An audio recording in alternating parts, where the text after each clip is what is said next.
There are thousands of DOS games. Most of them are terrible. I play one selected at random with a 20-minute time limit and record it live. This is the result. And I heard a great voice out of the temple saying to the 7 angels, "Go your way and pour out the vials of the wrath of God upon the earth." Welcome to another Random DOS Game Show. And this is Unseen. Okay. A dwelling of pure thought shaping our futures. The Dreamweb. That's what I was gonna say. This is the Dreamweb. Or Dreamweb. Watched over by servants. Billions of years old. Okay. Interesting introduction. Looks like some sort of cult. For centuries, the Dreamweb has been stable, but now evil is about to take control. And it almost sounds like an Australian or New Zealand voice actor. Keepers, the web of dreams is slowly unwinding. The 7 evil powers on Earth are joining forces. That doesn't sound good. Let's skip on. Empire presents an adventure. Oh. Okay, we've got some credits here. How about some game? Alright, Dreamweb. Okay. So, we've woken up in Eden's bedroom. And there appears to be very little in the way of space. But if you hover over with your cursor, you get to see things closer. So, we have a series of items here, and already I'm getting a very sci-fi, almost cyberpunk vibe from this sort of top-down, limited view. Let's have a look at the book. Book. On the bedside table is a book of Eden's. She never really got on with reading books on the network machine. There's a bookmark inside marking her page. Okay. What about the clock? And yes, it's got that like Hotline Miami style top-down camera. A small alarm clock sits on Eden's bedside table. Large red letters announce the time, and a flashing light ticks away the seconds. That's very atmospheric. It's like describing things. One of Eden's shirts lies crumpled on the bed. It's a bright pink colour and it's inside out. Well, that's understandable. Let's examine the bed, shall we? Your girlfriend Eden lies in bed with the covers pulled up tightly around her. The bed has an ornate metal frame and a blue continental quilt. Well, very descriptive. Right. It's descriptive about most things, but not everything. Eden typically has a top-of-the-range CD player. The sturdy case has a display set into the front showing song details in blue lettering. We can open it. And then we have an inventory. And, oh right, so it's essentially showing us how to play the game. This is like a little tutorial. And our inventory has multiple pages and we can drop things and so on. Okay. What about the monitor?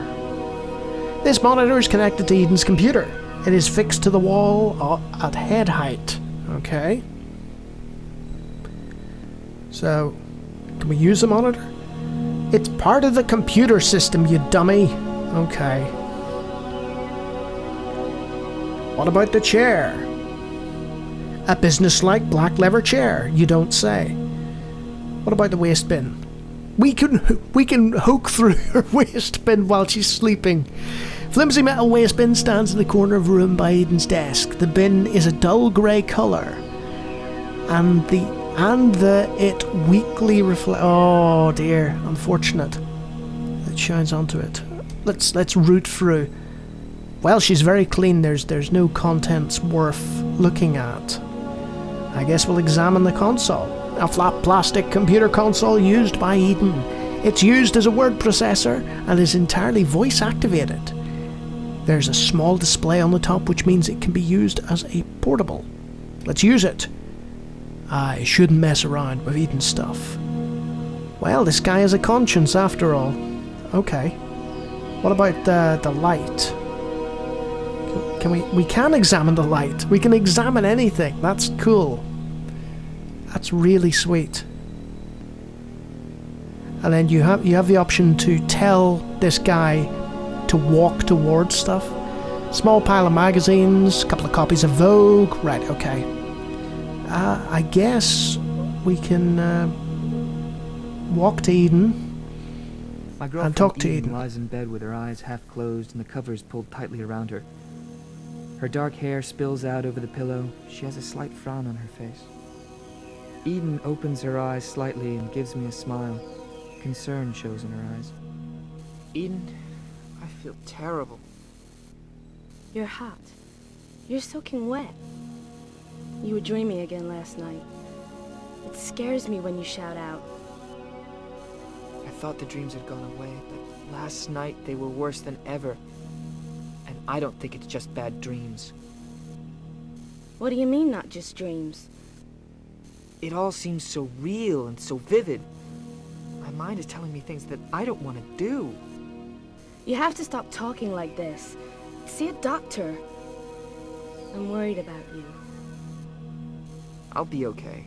I just need to sort some things out in my mind. Look, it's late. You've got to go to work or Sparky's gonna be mad. We can talk when you get back. Alright. But you will be here when I get back, won't you? I'll always be here for you.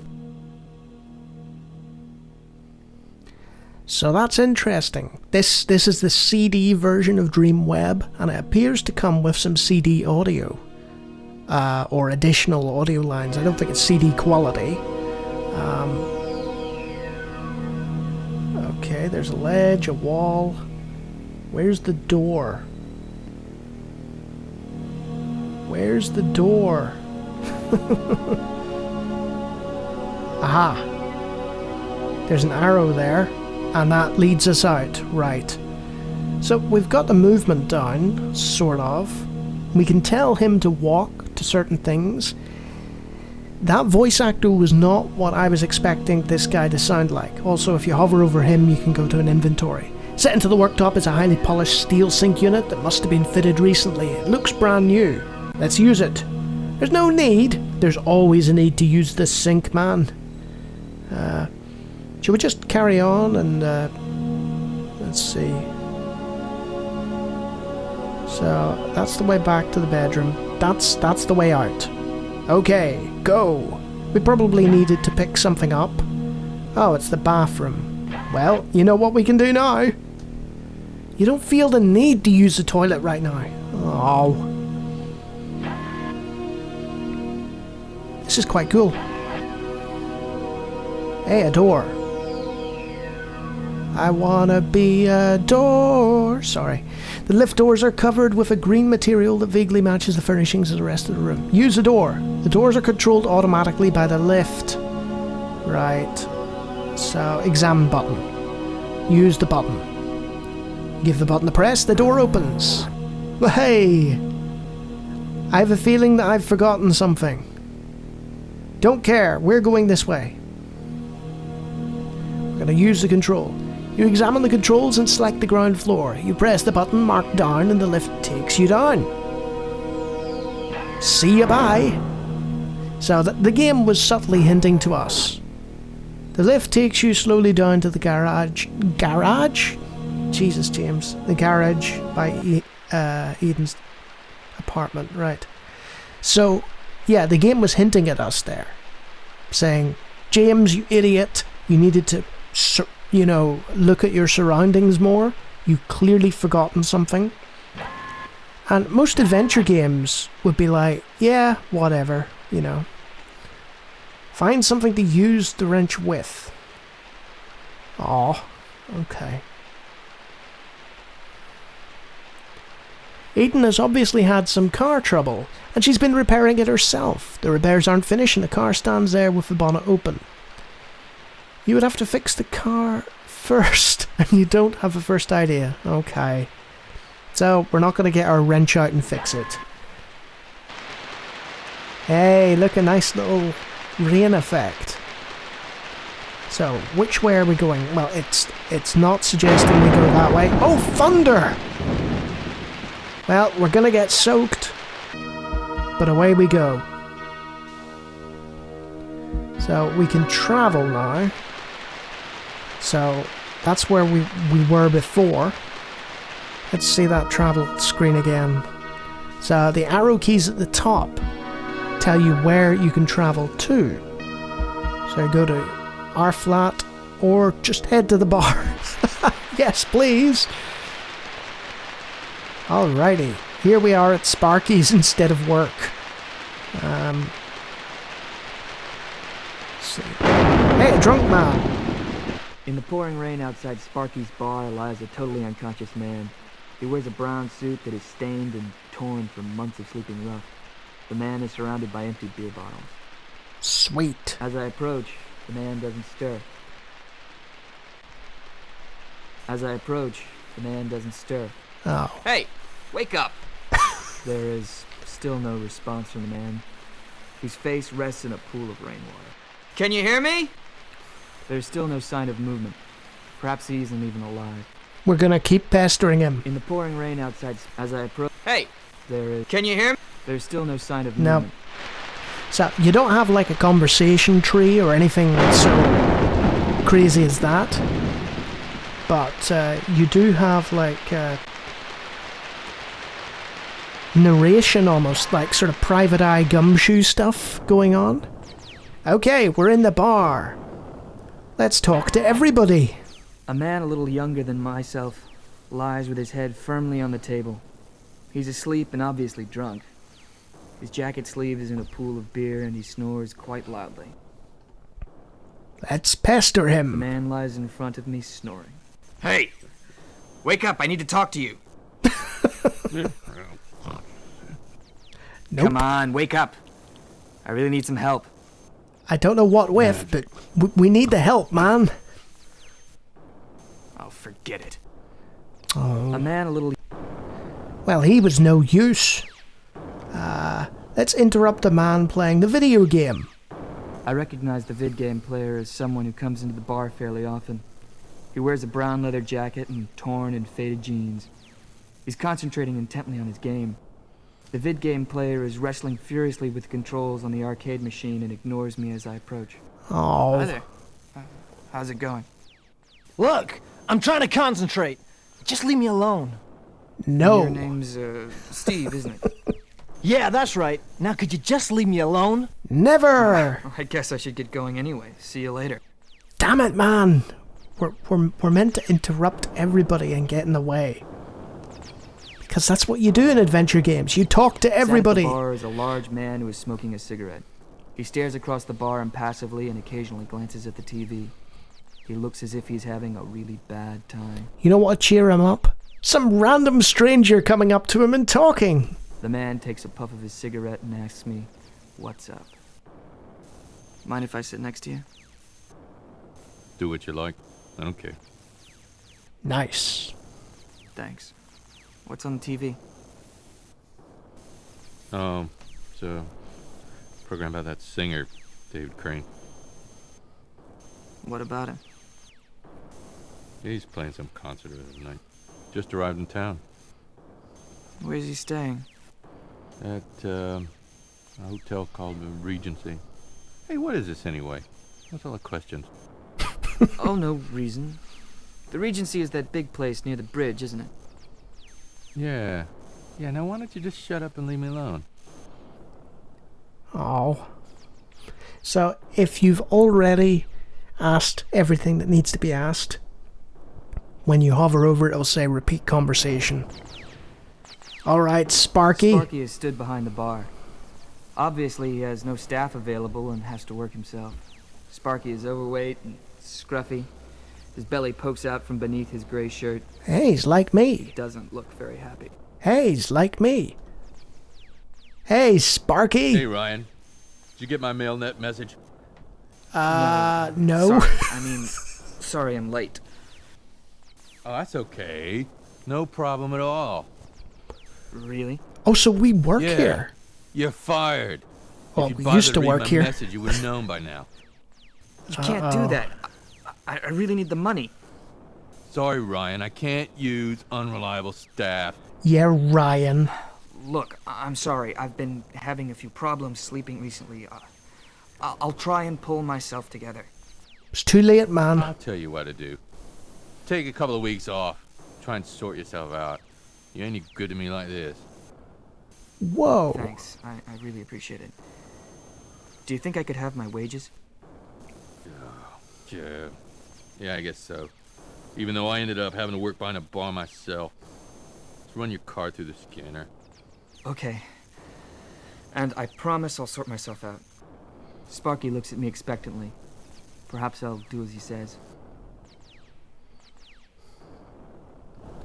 So there's a card scanner. Can I just say, this was made in the 90s, and even in this dystopian cyberpunk hellscape of future alienation, you can have a second chance at your job, or turning up late and not doing a proper job and so on.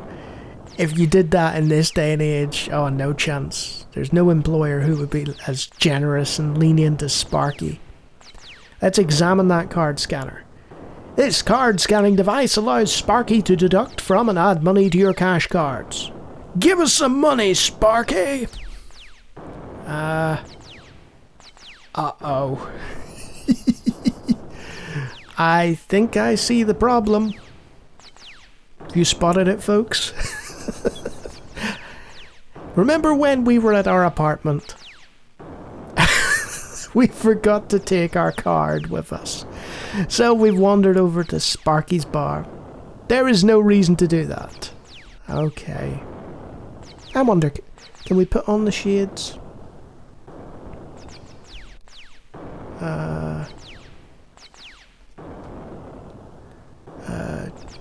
Use.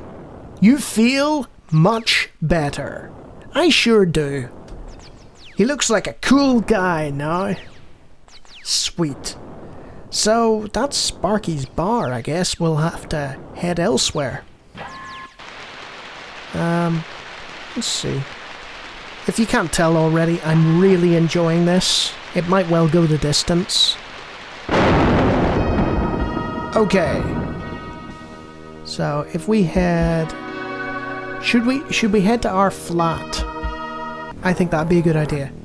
Maybe the card's in our flat? Why is there a random grate in a tile? Okay. Gosh, our flat is not looking good. Is that our flat? A pair of distance-sensitive electronic doors that are unlocked using the keypad next to the door. But we don't have our number. Okay. So... Something tells me we can't access our own flat until we've got all the right stuff at Eden's. Eden, was it? I think it was Eden.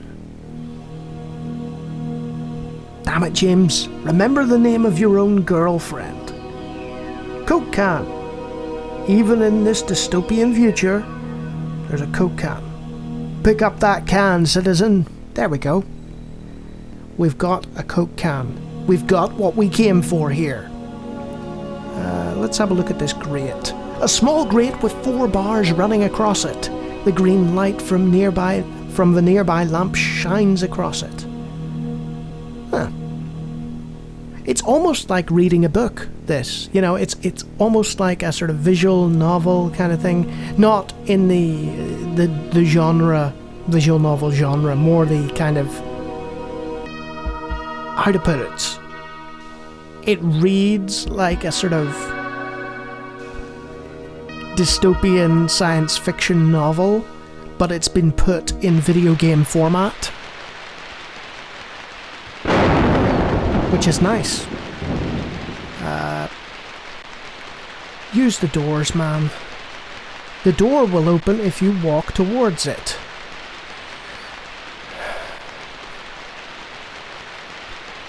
Don't tell me you've forgotten how to use doors.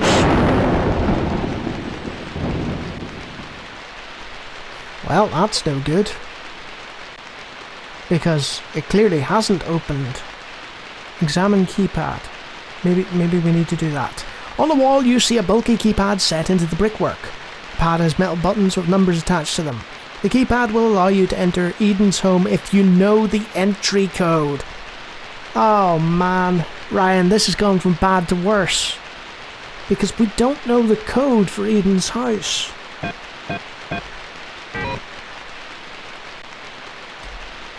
Yep, that didn't work.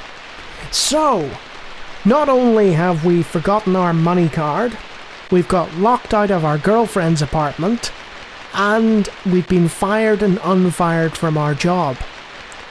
And we've annoyed all the bar guests, and randomly found the place of some singer, which I think opened up in the options here. Regency Hotel, yeah. But I tell you what, that's 20 minutes. It took almost nothing to do that. You know, some games it can feel like a bit of a stretch. You know, playing 20 minutes, you're aware of the time, and this one just flew in for me personally. What is it? It's a point-and-click adventure game, a dystopian cyberpunk point-and-click adventure game, except that it's played from the top-down perspective, rather than the traditional side-on that you'd expect from your usual point-and-click adventure games. Also, instead of like the sprawling environments that you scroll through, they're smaller environments that are centered on the screen. And there doesn't appear to be any dialogue options, but there is voice acting. The voice acting, it's not tremendous, but a lot of these 90s games didn't have tremendous voice acting, and I feel like that may well have been tacked on to the CD Enhanced Edition as a sort of afterthought, because a lot of the actors aren't saying the exact lines. And if you don't like the voice acting, I'm sure there's the old floppy disk version without that. But yeah, Dreamweb. It's an intriguing little cyberpunk adventure game, and I wasn't expecting to go this long playing it. So yeah, thumbs up. Quite interesting. Quite interesting indeed. And if you like me talking about adventure games or DOS games in general, I have hundreds of videos on the channel doing just that. Feel free to take a look, and if you like what you see, you can subscribe. But yeah, this was fun. I enjoyed myself. If you like adventure games, you might enjoy it as well. Until next time.